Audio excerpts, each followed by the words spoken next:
حدثنا سلیمان بن حرب حدثنا حماد وهو ابن زید عن ثابت عن انس رضی اللہ عنہ قال كان غلام یہودی یخدم النبی صلی اللہ علیہ وسلم. ایک یہودی بچہ حضور صلی اللہ علیہ وسلم کی خدمت کیا کرتا تھا. یعنی کرسچنز کو گھر میں آپ کام کے لیے رکھ سکتے ہیں. بہت سے لوگ یہ کہتے ہیں کہ جی اگر انہوں نے برتن دھو دیا یا کپڑے کو ہاتھ لگ گیا یا ایون باتھ روم دھو دیا تو وہ بھی نہیں پاک ہوا. تو یہ ضرورت سے زیادہ اپنے اوپر دین کو مشکل بنانے والی بات ہے. آپ صلی اللہ علیہ وسلم نے کوئی چیز چھوڑی ہے جس کا نمونہ نہ بتایا؟ حالانکہ آپ کی کوئی مجبوری نہیں تھی کہ آپ اتنے سارے مسلمانوں کو ہوتے ہوئے ایک یہودی بچے کو گھر میں رکھ لیں. کان غلام یہودی یخدم النبی صلی اللہ علیہ وسلم. ایک یہودی بچہ آپ کی خدمت کیا کرتا تھا. فمرض، وہ بیمار ہو گیا. فاتاہ النبی صلی اللہ علیہ وسلم، تو نبی صلی اللہ علیہ وسلم اس کے پاس آئے. یعودہ، اس کی عیادت کرتے تھے. فقعد عند رأسہ، آپ اس کے سرہانے بیٹھ گئے. فقال له اسلم، آپ نے اس کو کہا اسلام قبول کر لو. فنظر الى ابیہ، تو بچے نے باپ کی طرف دیکھا. وہو عنده، اور وہ اس کے پاس ہی تھا. فقال له اطع ابا القاسم، یہودی کہنے لگا ابو القاسم کی بات مان لو صلی اللہ علیہ وسلم. فاسلم، بچہ مسلمان ہو گیا. فخرج النبی صلی اللہ علیہ وسلم، نبی صلی اللہ علیہ وسلم باہر نکلے. وہو یقول، اور آپ فرما رہے تھے الحمد للہ الذی انقذہ من النار، اللہ کا شکر ہے جس نے اس کو آگ سے بچا لیا، یعنی مسلمان ہو گیا. حدثنا علی بن عبد اللہ حدثنا سفیان قال قال عبید اللہ سمعت ابن عباس رضی اللہ عنہما یقول کنت انا و امی من المستضعفین انا من الولدان و امی من النساء، کہ میں اور میری ماں کمزور مسلمانوں میں تھے، میں بچوں میں سے، میری ماں عورتوں میں سے. مراد یہ کہ میں بچہ تھا اور مسلمان ہو گیا، بتانا یہ چاہتے ہیں. حدثنا ابو الیمان اخبرنا شعیب قال ابن شہاب یصلی علی کل مولود متوفا وان کان لغیۃ، غیہ زانیہ عورت. ابن شہاب کہتے ہیں کہ ہر بچے پر جو فوت ہو جائے نماز جنازہ پڑھی جائے گی، خواہ وہ ولد الزنا ہی کیوں نہ ہو. من اجل، اس وجہ سے، انہ ولد علی فطرت الاسلام، کہ وہ بچہ تو فطرت اسلام پہ پیدا ہوا، اس کا تو کوئی قصور نہیں. یدعی ابواہ الاسلام، دعویٰ کرتے ہوں اس کے والدین اسلام کا. او ابوہ خاصتاً، یا خاص طور پر باپ. وان کانت امہ، اور اگر اس کی ماں ہو علی غیر الاسلام، یعنی نا مسلم، نان مسلم. اذا استحل صارخا، اگر بچے نے آواز نکالی چیخ کر. استحل صارخا یعنی بچہ پیدا ہوتا تو جو چیخ کی آواز آتی اس کی طرف اشارہ ہے. مرادی کہ زندہ بچہ پیدا ہوا، صلی علیہ، تو اس پہ نماز جنازہ پڑھی جائے گی. کیا مطلب؟ اگر باپ مسلمان ہے، ماں کافر ہے، بچہ پیدا ہوا، بچہ کس دین پر ہے؟ اس کا تو کوئی دین نہیں. لیکن اگر باپ مسلمان ہے تو بچے کا جنازہ پڑھا جائے گا، خواہ وہ پیدا ہونے کے تھوڑی دیر بعد ہی کیوں نہ مر جائے. مراد یہ ہے کہ ولا یصلی علی من لا یستحل من اجل انہ سقط، اور اس کی نماز جنازہ نہیں پڑھی جائے گی جو آواز نہ نکالے کیونکہ وہ گر گیا. فإن ابا ہریرہ رضی اللہ عنہ کان یحدث، حدیث بیان کرتے ہیں ابو ہریرہ، قال النبی صلی اللہ علیہ وسلم، آپ نے فرمایا ما من مولود، کہ کوئی بچہ نہیں، الا مگر یولد علی الفطرہ، وہ پیدا ہوتا ہے فطرت پر. فابواہ یہودانہ او ینصرانہ او یمجسانہ، اس کے ماں باپ اس کو یہودی یا عیسائی یا مجوسی بنا دیتے ہیں، یعنی جو کچھ وہ دیکھتا ہے وہی بن جاتا ہے. کما تنتج البہیمۃ بہیمۃ جمعاء، جس طرح ایک چوپایا جو ہے، بہائم آتا ہے قرآن میں بھی، بہیمۃ الانام بھی آتا ہے، جیسے ایک چوپایا جو ہے وہ ایک سلامت چوپائے کو جنم دیتا ہے. یعنی کبھی تم نے دیکھا کہ کوئی چوپایا پیدا اور اس کے کان ناک کٹے ہوئے ہوں؟ هل تحسون فیہا من جدعاء، کیا اس میں کوئی کن کٹا بھی دیکھا تم نے؟ یہ کن کٹے کی بات یہاں سے کہاں سے آ گئی؟ یہ اس لیے آ گئی کہ عربوں کے ہاں یہ رواج تھا کہ جانوروں کے کان وغیرہ پن کر دیتے تھے، کان کاٹ دیتے تھے. وہ کس لیے؟ اپنے دیوتاؤں کے نام پر، بتوں کے نام پر. بتانا کیا مقصود ہے، یا بتایا کیا گیا کہ ہر بچہ جو پیدا ہوتا ہے مسلمان پیدا ہوتا ہے. جیسے ہر جانور سلامت پیدا ہوتا ہے، بڑے ہو کے ان کے کان کاٹ دیے جاتے ہیں، چھید دیے جاتے ہیں، ان کو اللہ کی بجائے غیر اللہ کے نام پر ذبح کر دیا جاتا ہے. اسی طرح بچہ بھی. هل تحسون فیہا من جدعاء، تم محسوس کرتے ہو کہ ان جانوروں کے بچوں میں سے کوئی کن کٹا بھی پیدا ہوتا ہے؟ ثم یقول ابو ہریرہ رضی اللہ عنہ، پھر حضرت ابو ہریرہ نے یہ آیت پڑھی، فطرت اللہ التی فطر الناس علیہا، یہ اللہ کی فطرت ہے جس پر اللہ نے لوگوں کو پیدا کیا، یعنی دین اسلام پر ہی پیدا کیا. لا تبدیل لخلق اللہ، اللہ کی بنائی ہوئی ساخت کو تبدیل نہیں ہونا. ذالک الدین القیم، یہی درست دین ہے. حدثنا عبدان اخبرنا عبد اللہ اخبرنا یونس عن الزہری اخبرنی ابو سلمہ ابن عبد الرحمن ان ابا ہریرہ رضی اللہ عنہ قال قال رسول اللہ صلی اللہ علیہ وسلم ما من مولود الا یولد علی الفطرہ فابواہ یہودانہ او ینصرانہ او یمجسانہ كما تنتج البهيمة بهيمة جمعاء هل تحسون فيها من جدعاء. ثم يقول أبو هريرة رضي الله عنه فطرة الله التي فطر الناس عليها لا تبديل لخلق الله ذلك الدين القيم. باب اذا قال المشرك عند الموت لا الہ الا اللہ. اگر کوئی مشرک مرتے وقت لا الہ الا اللہ کہہ لے تو حدثنا اسحاق اخبرنا یعقوب بن ابراہیم قال حدثني ابي عن صالح عن ابن شهاب قال اخبرني سعيد بن المسيب عن ابيه انه اخبره انه لما حضرت ابا طالب الوفاة جاءه رسول الله صلی اللہ علیہ وسلم کہ حضرت ابو طالب کی وفات کا جب وقت آیا تو آپ صلی اللہ علیہ وسلم ان کے پاس آئے. فوجد عنده ابا جہل بن ہشام. تو ابو جہل بن ہشام جو تھا حضرت ابو طالب کے پاس تھا. وہ عبداللہ ابن ابی امیہ ابن المغیرہ یہ دونوں بیٹھے تھے ساتھ. قال رسول اللہ صلی اللہ علیہ وسلم لابی طالب. آپ صلی اللہ علیہ وسلم نے ابو طالب سے کہا یا اے چچا جان قل لا الہ الا اللہ کلمۃ اشہد لک بہا عند اللہ. لا الہ الا اللہ پڑھ لیجئے ایسا کلمہ کہ جس کی وجہ سے میں آپ کی گواہی دے سکوں, آپ کے لیے سفارش کر سکوں اللہ کے ہاں. فقال ابو جہل و عبداللہ ابن ابی امیہ. تو یہ دونوں کہنے لگے یا ابا طالب اترغب عن ملت عبد المطلب, کیا تو عبد المطلب کے طریقے سے پھرنا چاہتا ہے, یعنی اس وقت تو مسلمان ہونے لگے ہو. فلم یزل رسول اللہ صلی اللہ علیہ وسلم یعرضها علیہ. تو آپ صلی اللہ علیہ وسلم بھی اس وقت مسلسل کلمہ پیش کرتے رہے اس پر. ویعودان بتلک المقالہ, اور وہ دونوں بھی اپنی بات دہراتے رہے. حتی قال ابو طالب, یہاں تک کہ ابو طالب نے آخر ما کلمہم, آخری بات جو ان سے کہی ہوا علی ملت عبد المطلب, شرک کی حالت تھی. وابا ان یقول لا الہ الا اللہ, لا الہ الا اللہ کہنے سے انکار کر دیا. فقال رسول اللہ صلی اللہ علیہ وسلم, آپ صلی اللہ علیہ وسلم نے فرمایا اما واللہ لاستغفرن لک ما لم انہ عنک, کہ خدا کی قسم میں آپ کے لیے بخشش کی دعا ضرور کروں گا جب تک کہ مجھے منع نہ کر دیا گیا. فانزل اللہ تعالی فیہ الآیت, تو اللہ تعالی نے آیت اتار دی. کون سی آیت؟ سورۃ التوبہ کی آیت نمبر 113. ما کان للنبی والذین آمنوا ان یستغفروا للمشرکین. تو اس سے کیا پتہ چلتا ہے کہ اگر کوئی شخص حالت کفر میں فوت ہو جائے تو پھر اس کے لیے دعا نہیں کی جا سکتی, کیونکہ آپ صلی اللہ علیہ وسلم کو اجازت نہیں دی گئی. باب الجریدۃ القبر, قبر پر کھجور کی ڈالیاں لگانا. واوصى بریدۃ الاسلمی, اور بریدہ الاسلمی نے وصیت کی ان یجعل فی قبرہ جریدتان, کہ ان کی قبر پر 2 شاخیں لگا دی جائیں. ورآ ابن عمر رضی اللہ عنہما فستاتن علی قبر عبد الرحمن. ابن عمر نے عبد الرحمن بن ابی بکر کی قبر پر ایک خیمہ دیکھا. فقال, تو کہنے لگے انزعہ یا غلام, اے غلام اس کو ہٹا دو. فانما یذلہ عملہ, کیونکہ آپ پر آپ کا عمل سایہ کرے گا.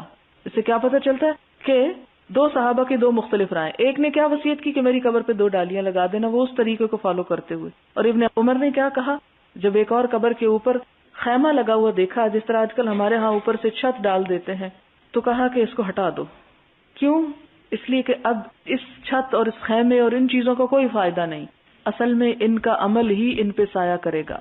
اب عمل کی بات ہے. وقال خارجۃ بن زید رأیتنی ونحن شبان فی زمن عثمان, میں نے دیکھا حضرت عثمان کے زمانہ تھا کہ وان اشدنا وثبۃ الذی یصب قبر عثمان ابن مظعون, کہ ہم میں سب سے بڑی چھلانگ اس کی ہوتی تھی جو عثمان ابن مظعون کی قبر کو پھلانگ جاتا تھا. حتی یجاوزہ, یہاں تک کہ اس کے اوپر سے گزر جائے. وقال عثمان بن حکیم, اور عثمان بن حکیم نے کہا اخذ بیدی خارجۃ, میرا ہاتھ خارجہ نے پکڑا. فاجلسنی, اور مجھے بٹھا دیا. علی قبر, ایک قبر پر. واخبرنی عن امہ یزید بن ثابت, اور مجھے خبر دی ان کے چچا یزید بن ثابت نے. قال انما کرہ ذلک لمن احدث علیہ, یہ بات اس کے لیے ناپسند ہے جو وہاں حدث کرے, یعنی وہاں پر پیشاب وغیرہ کر دے. یعنی قبر کے اوپر پیشاب کرنا منع ہے, ویسے بیٹھنا جو ہے وہ منع نہیں ہے. اس میں یہ نا کہ قبر کے اوپر نہیں چڑھنا چاہیے یا بیٹھنا نہیں چاہیے. تو ان روایات کو لا کے یہ کیا بتا رہے ہیں کہ مثال کے طور پر اگر قبر کو پھلانگنا پڑ جائے تو پھلانگ سکتے ہیں. وہ لڑکے ہوں گے اس زمانے میں جو مقابلے کرتے ہوں گے, اور قبرستان میں عموماً لڑکے وغیرہ گھس جاتے ہیں, تو وہ یعنی مختلف قبروں پر سے پھلانگ کے اپنے وہ بتاتے تھے کہ کون کتنی بڑی چھلانگ ہے کس کی. تو سب سے بڑی چھلانگ اس کی ہوتی جو عثمان بن مظعون کی قبر کو پھلانگ جاتا. یہاں پر بتایا یہ گیا کہ قبر کے اوپر سے گزر جانے کی ممانعت نہیں ہے, لیکن جیسے بعض دوسری جگہوں پر آتا ہے کہ بیٹھنا منع ہے, تو یہ اس کی تعویل یوں کرتے ہیں کہ اگر کوئی کسی غلط کام کے لیے بیٹھے تو منع ہے, ادروائز اگر کوئی ویسے بیٹھ رہا ہے تو اس کی اجازت ہے, نہیں اس کے کنارے پہ ایک طرف بیٹھا جا سکتا ہے. قال نافع کان ابن عمر رضی اللہ عنہما یجلس علی القبور, ابن عمر رضی اللہ تعالیٰ عنہ جو تھے وہ قبر پر بیٹھ جایا کرتے تھے. اور اسی لیے آپ دیکھیں کہ بعض قبروں کے اوپر عمارتیں بن جاتی ہیں, تو یہ بھی اسی میں آ جاتا نا ایک طرح سے, یا قبریں ہٹا دی جاتی ہیں، کسی سڑک کوئی بننے لگتی ہے، کچھ اور پلازے بنتے ہیں، کھدائی ہو رہی تھی، بیچ میں سے قبریں نکل آتی ہیں. اب یہ تو نہیں کہ وہ ادھر ہی رہنے دیا جائے، اور جس نے وہ زمین خریدی وہ ہاتھ پہ ہاتھ رکھ کے بیٹھ جائے کہ اس کے نیچے سے قبر نکل آئی ہے. نہیں، وہ قبر میں سے وہ ہڈیاں اٹھا کے کہیں اور دفن کر دے گا اور اس زمین کو استعمال کیا جا سکتا ہے.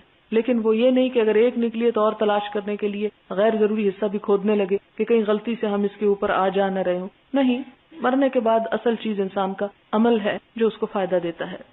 حدثنا يحيى قال حدثنا ابو معاوية عن الأعمش عن مجاهد عن طاووس عن ابن عباس رضي الله عنهما عن النبي صلى الله عليه وسلم أنه مر بقبرين يعذبان کہ نبی صلی اللہ علیہ وسلم دو قبروں کے پاس سے گزرے جنہیں عذاب دیا جا رہا تھا. فقال انهما يعذبان وما يعذبان في كبير کہ ان دونوں قبروں کو عذاب دیا جا رہا ہے اور کسی بڑی چیز میں عذاب نہیں ہو رہا. اما احدهما تو ان میں سے ایک فکان لا یستتر من البول کہ وہ پیشاب سے نہیں بچتا تھا. واما الاخر فکان یمشی بالنمیمۃ اور دوسرا جو تھا وہ چغل خوری کرتا تھا.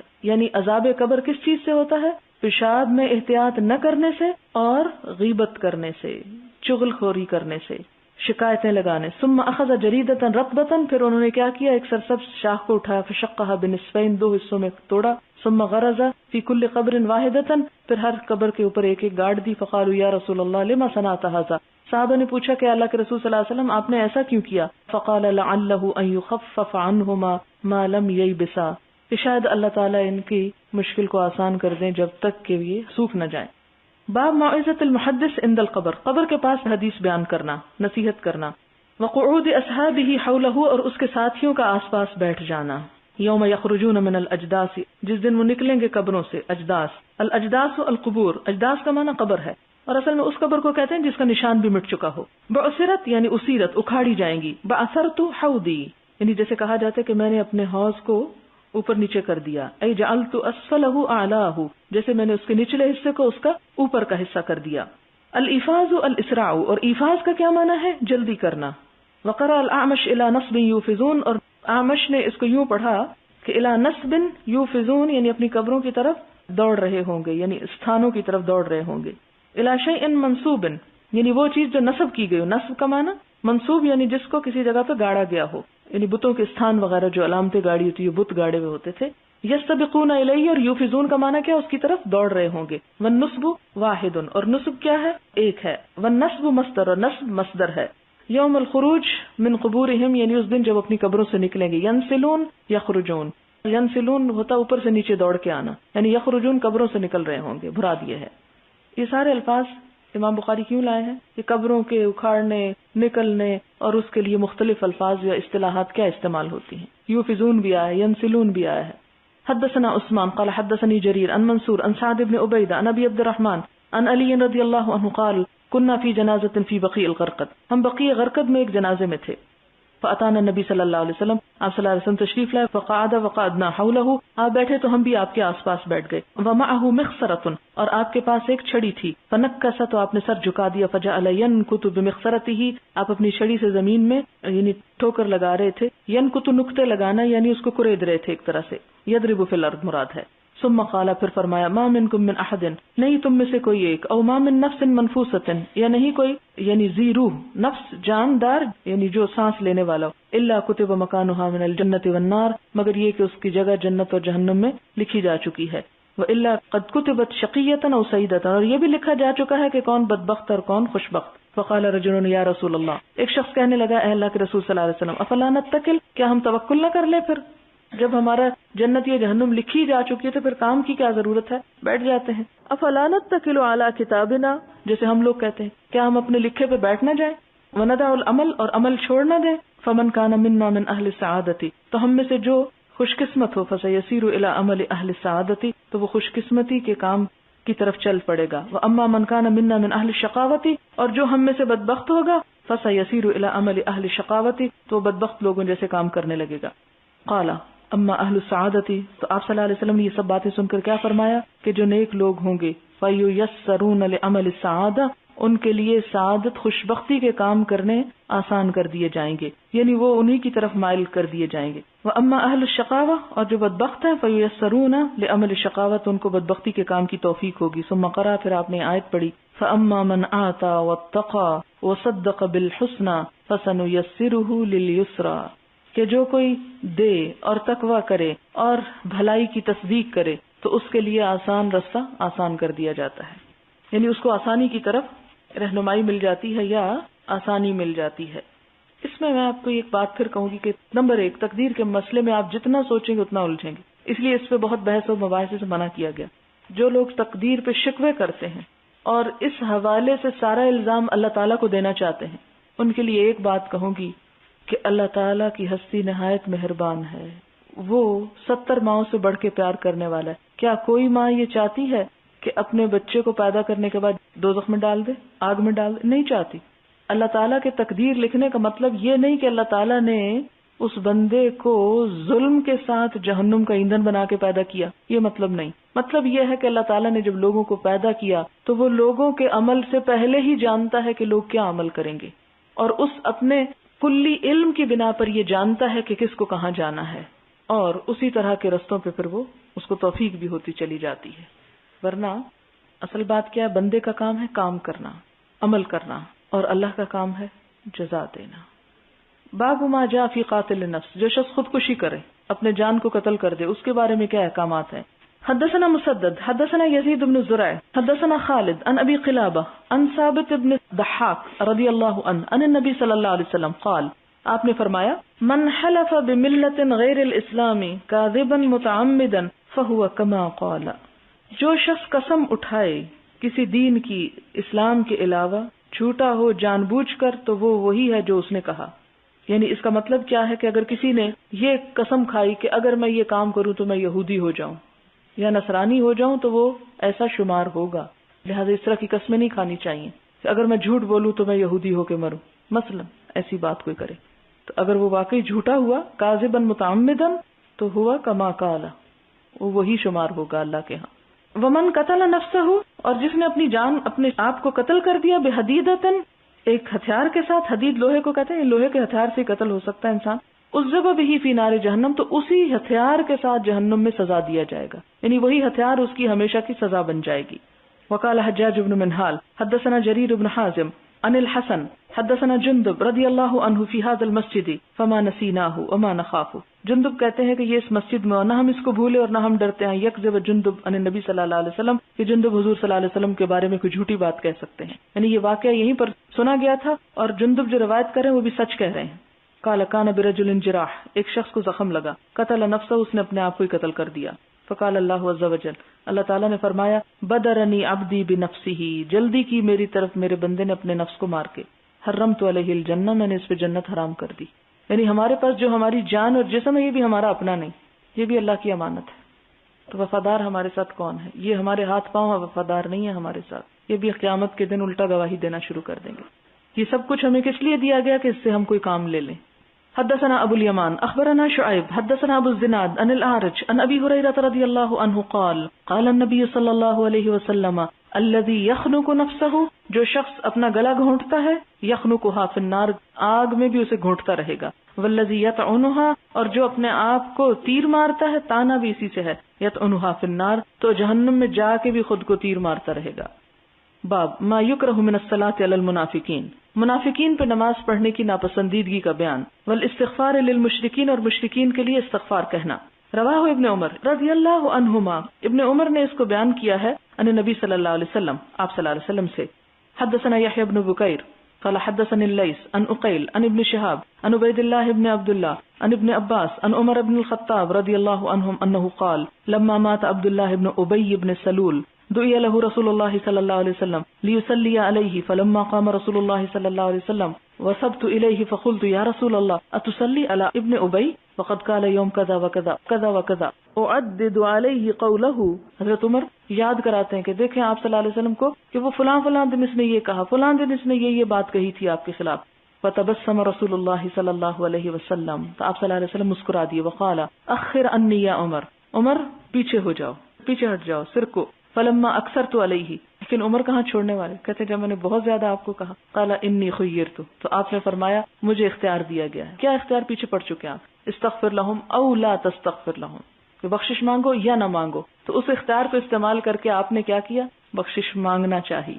فرمایا انی خیرت فاخترت لو اعلم انی لو زدت علی 70 یغفر له لزدت علیہا، اگر میں جانتا کہ 70 سے زیادہ دفعہ بخشش مانگنے سے اس کی بخشش ہو جائے گی تو میں 70 سے بھی بڑھ کے اس کے لیے بخشش مانگ دیتا. یہ ہے وسعت قلب. قال فصلى علیہ رسول اللہ صلی اللہ علیہ وسلم، حضور صلی اللہ علیہ وسلم نے اس پہ جنازے کی نماز پڑھائی. ثم انصرف، آپ نے سلام پھیرا. فلم يمكث، ابھی ٹھہرے نہ تھے، الا يسيرا، کہ تھوڑا سا. حتى نزلت الآیتان من براءہ، کہ سورۃ توبہ کی آیات نازل ہوئیں. کیا آیات تھی؟ ولا تصلی علی احد منهم مات ابدا الا وهم فاسقون، وهم فاسقون تک. قال فاجبت بعد من جرأتی علی رسول اللہ صلی اللہ علیہ وسلم یومئذ. حضرت عمر کہتے ہیں کہ میں نے اپنے آپ پر تعجب کیا کہ اس دن میں نے آپ صلی اللہ علیہ وسلم کے ساتھ اتنی جرأت برتی، یعنی اتنا آپ کو کہا. واللہ ورسولہ عالم، اور اللہ اور اس کا رسول ہی صحیح بات جانتے ہیں. باب ثناء الناس علی المیت، میت پر تعریف کرنا.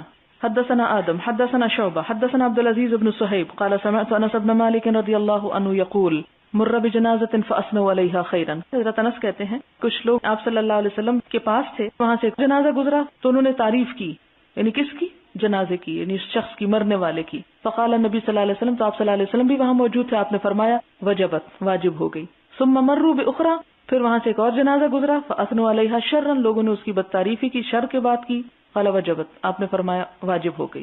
فقال عمر بن الخطاب رضی اللہ عنہ ما وجبت، حضرت عمر بن خطاب پوچھتے ہیں کہ یا رسول اللہ کیا واجب ہو گئی؟ قال هذا اثنيتم علیہ خیرا فوجبت له الجنہ، وہ شخص جس کے بارے میں تم نے اچھے الفاظ کہے اس پہ جنت واجب ہو گئی. وهذا اثنيتم علیہ شرا، اور جس شخص پر تم نے بری بات کہی فوجبت له النار، تو اس پہ آگ واجب ہو گئی. انتم شہداء اللہ فی الارض، تم زمین میں اللہ کے گواہ ہو.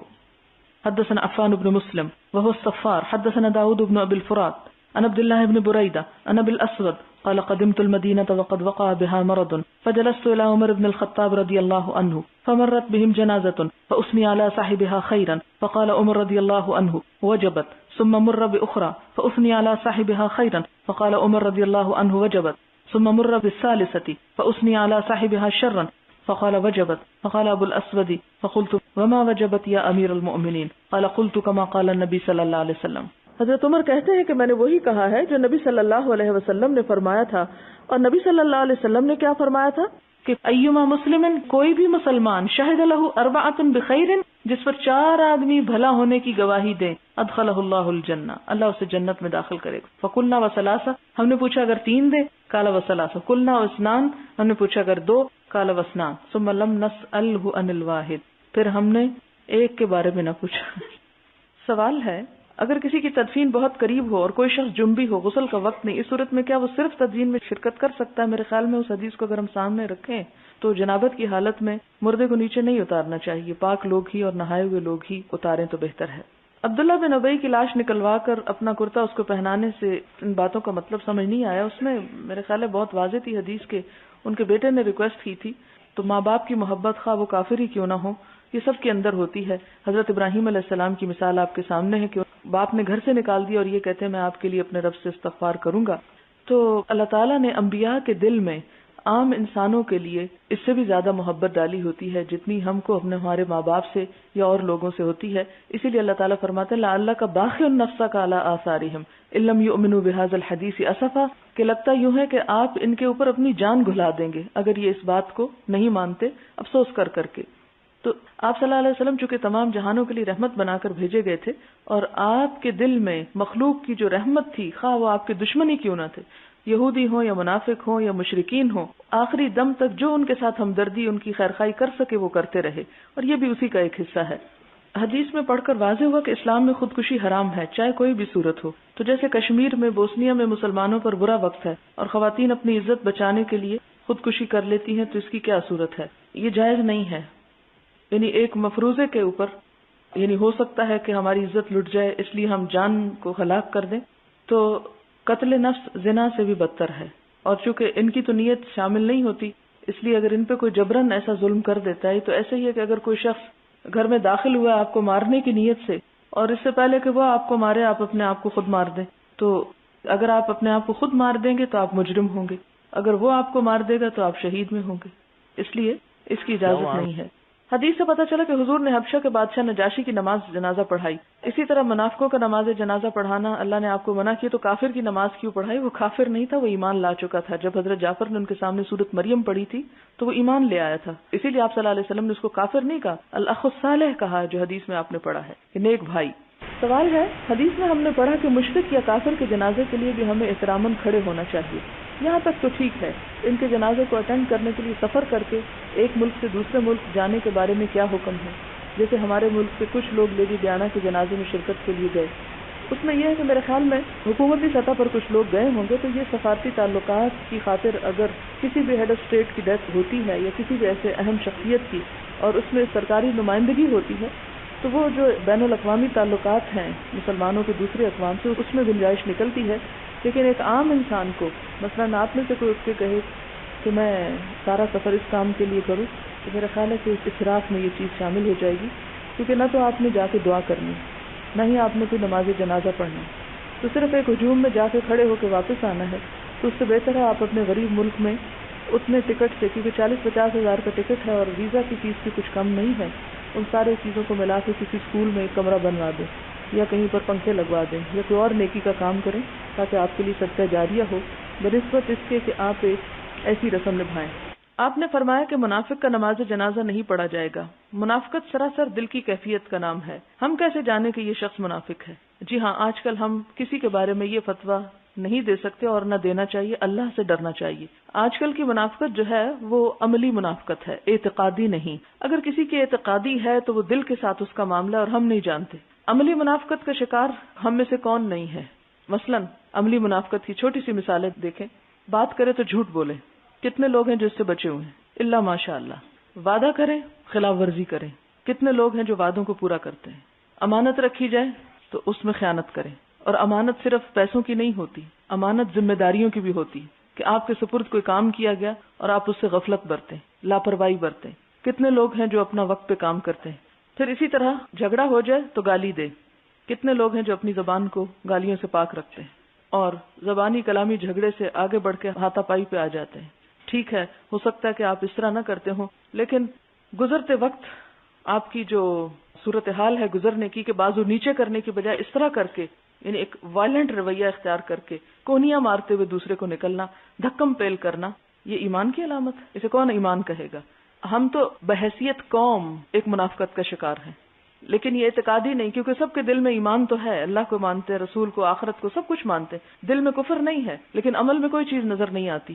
تو یہ کیا ہے؟ اگر اس پیمانے پہ دیکھیں تو کسی کا بھی نماز جنازہ نہ پڑھا جا سکے.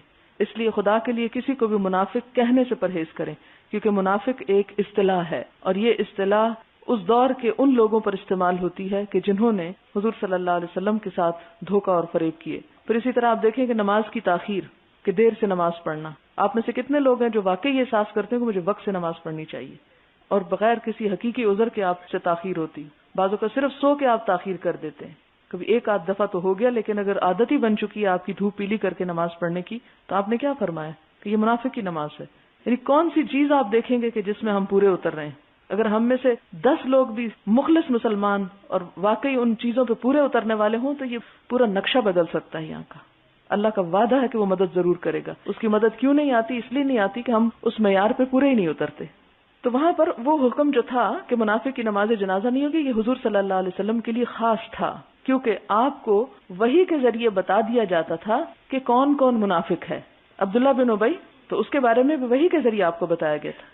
پھر اسی طرح آپ صلی اللہ علیہ وسلم نے اپنے ایک صحابی کو منافقوں کے نام بتائے تھے، اور پھر اس میں کہتے ہیں کہ کچھ آیتیں بھی ایسی اتری تھی، لیکن چونکہ ان منافقوں کے بیٹے یا باپ یا بھائی یا رشتہ دار جو تھے وہ سچے مومن تھے اور ان کے لیے رسوائی کا باعث تھا، تو اس لیے پھر اٹھا لیا گیا ان آیات کو. اور آپ صلی اللہ علیہ وسلم نے اپنے ایک صحابی کو، شاید حضرت حذیفہ ہی تھے، ان کو بتائے تھے منافقوں کے نام. تو حضرت عمر ان کے پاس گئے اور قسم ڈال کے کہا کہ کہیں میرا نام تو نہیں ان میں، اس فہرست میں تو نہیں شامل. اور حنظلہ کیا کہتے ہیں؟ نافقہ حنظلہ، حنظلہ منافق ہو گیا. تو یہ وہ لوگ تھے کہ جنہیں واقعی خوف تھا اپنے اعمال کا. اور ہمارا حال کیا ہے کہ سب برائیاں دوسروں میں نظر آتی ہیں اور اچھائی صرف اپنے اندر نظر آتی. وآخر دعوانا الحمدللہ رب العالمین. سبحانک اللہم وبحمدک نشہد ان لا الہ الا انت نستغفرک ونتوب الیک. والسلام علیکم ورحمۃ اللہ.